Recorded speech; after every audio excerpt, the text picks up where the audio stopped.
Shalom, selamat pagi saudara yang terkasih. Senang bisa berjumpa lagi dalam program Spiritual Life.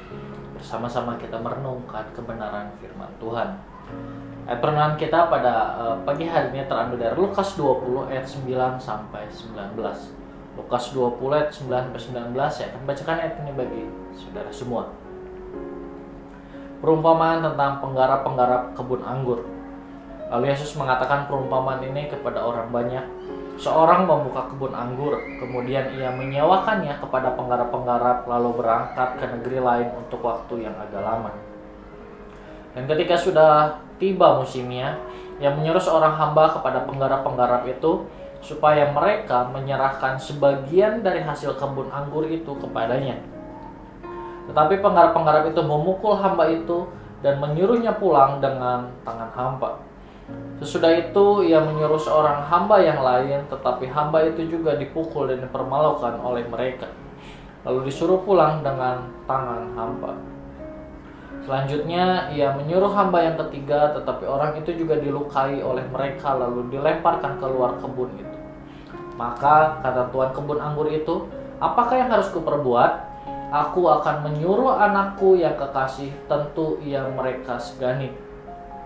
Tetapi ketika penggarap-penggarap itu melihat anaknya itu, mereka berunding, katanya, "Ia adalah ahli waris. Mari kita bunuh dia supaya warisan ini menjadi milik kita." Lalu mereka melemparkan dia keluar kebun anggur itu dan membunuhnya. Sekarang apa yang akan dilakukan oleh tuan kebun anggur itu kepada mereka?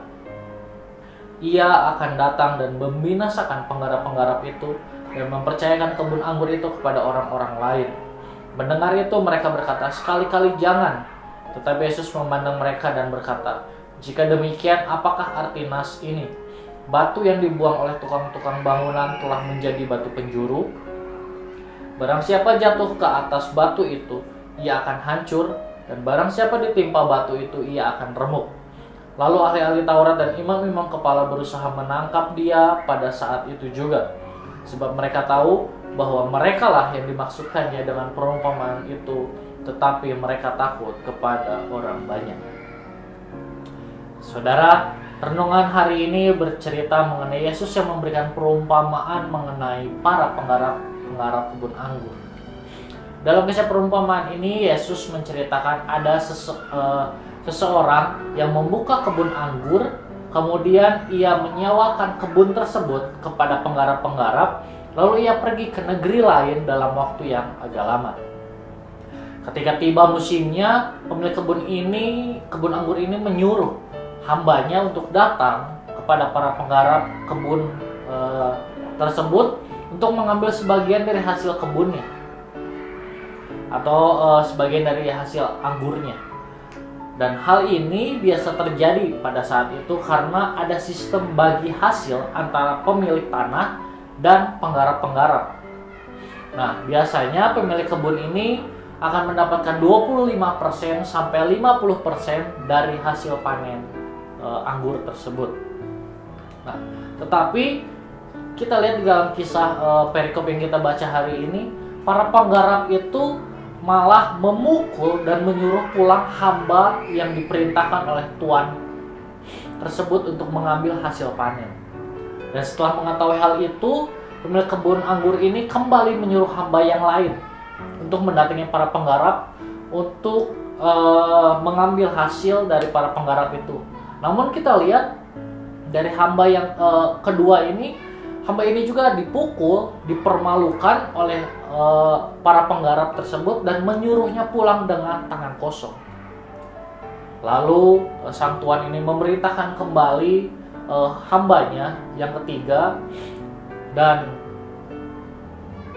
hamba tersebut datang kembali kepada para penggarap tersebut, dan hamba yang ketiga ini dia dilukai dan dilempar keluar kebun anggur.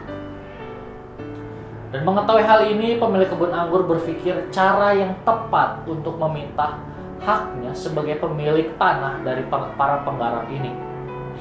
Lalu ia berpikir untuk menyuruh anaknya mendatangi para penggarap, karena jika dia memerintahkan anaknya untuk datang kepada para penggarap, pasti para penggarap ini akan segan karena dia adalah anaknya. Setelah anaknya pergi untuk mendatangi para penggarap ini bukannya segan, tetapi mereka malah merencanakan untuk membunuh anak tersebut. Para penggarap berpikir jika anak ini dibunuh, maka tanah tersebut akan menjadi milik mereka. Akhirnya, penggarap ini membunuh anak tersebut sesuai dengan apa yang sudah mereka rencanakan. Setelah menceritakan hal tersebut, Yesus memberikan pertanyaan kepada orang-orang yang ada di situ yang mendengar perumpamaan yang Yesus berikan. Yesus menanyakan apa yang akan dilakukan oleh tuan kebun anggur tersebut kepada para penggarap. Tuan ini akan datang dan membinasakan penggarap-penggarap itu dan mempercayakan kebun anggur kepada orang lain. Ketika orang-orang itu mendengar jawaban Yesus tersebut, orang-orang yang ada di situ mengatakan, sekali-kali jangan. Atau dengan kata lain, janganlah hal itu dilakukan oleh tuan tanah tersebut. Saudara, walaupun orang-orang di situ mengakui bahwa hukuman yang dilakukan oleh Tuhan itu layak diberikan kepada para penggarap karena apa yang dilakukan oleh para penggarap tersebut, namun mereka tidak tahan untuk membayangkan apa yang akan terjadi jika hal itu benar-benar terjadi kepada para penggarap. Oleh karena itu, mereka mengatakan janganlah sampai hal itu dilakukan. Apa yang dilakukan orang-orang ini adalah contoh dari kesia-siaan dan kebodohan yang dilakukan oleh orang berdosa. Mereka terus berjalan di dalam dosa mereka, meskipun mereka telah melihat akibat dan kengerian yang dihasilkan dari dosa yang menanti mereka. Mereka berpikir mereka dapat terhindar dari hukuman dan kengerian dosa hanya dengan mengatakan sekali-kali jangan. Allah menjauhkan hal yang buruk daripada. Padahal dari diri mereka sendiri sebenarnya mereka tidak melakukan apa-apa untuk tidak melakukan dosa. Saudara, saat ini marilah kita melihat bagian akhir dari perikop renungan hari ini.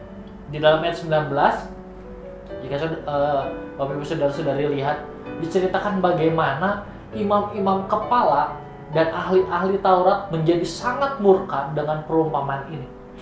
Sebab mereka tahu bahwa merekalah yang dimaksudkan oleh Tuhan melalui perumpamaan itu.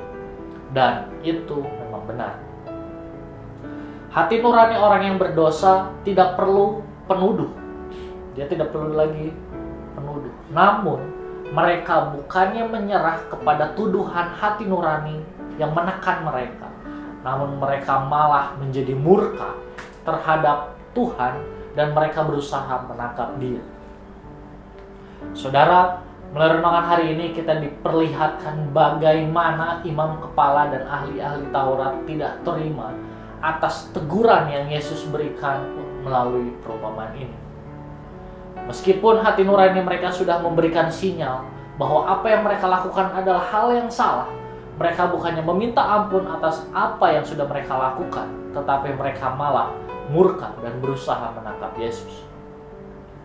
Saudara, melalui renungan hari ini, marilah kita merefleksikan diri kita. Apakah kita memiliki sikap yang sama seperti imam kepala atau ahli-ahli Taurat ketika menerima teguran akan dosa atau kesalahan yang kita lakukan? Saudara, marilah kita mengambil waktu sejenak untuk merenungkan firman Tuhan yang baru saja kita dengar. Saudara, sudahkah kita membuka hati untuk merubah dan menerima masukan dan teguran atas kesalahan atau dosa yang sudah kita lakukan? Jika belum, marilah kita mengambil waktu sejenak untuk mendoakan hal tersebut. Mari berdoa agar Allah membantu setiap kita untuk melembutkan hati kita agar kita dapat merubah dan menerima masukan dan teguran atas kesalahan atau dosa yang sudah kita lakukan.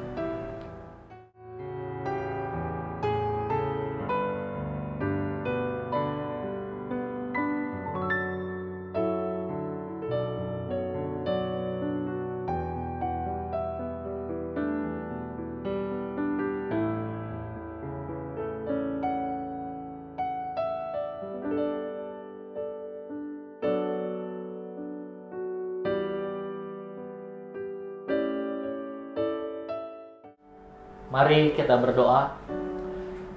Tuhan, terima kasih buat kebenaran firman Tuhan yang kembali datang kepada setiap kehidupan kami hari ini.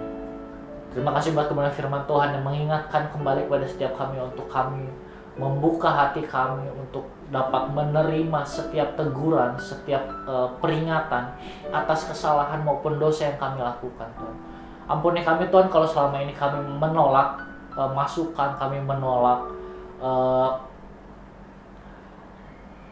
tanggapan dari orang lain mengenai hal yang sudah kami lakukan adalah hal yang berdosa, hal yang salah, Tuhan. Ampuni kami minta Tuhan menolong kami, mengubah hati kami untuk hati kami, hidup kami diubahkan, sehingga mulai saat ini ketika ada orang lain atau siapapun mengingatkan kami, menegur kami akan hal yang kami lakukan, atas dosa yang kami lakukan, kami dapat menerima itu dan kami meminta ampun kepadamu, Tuhan, sehingga kehidupan kami berkenan di hadapan-Mu.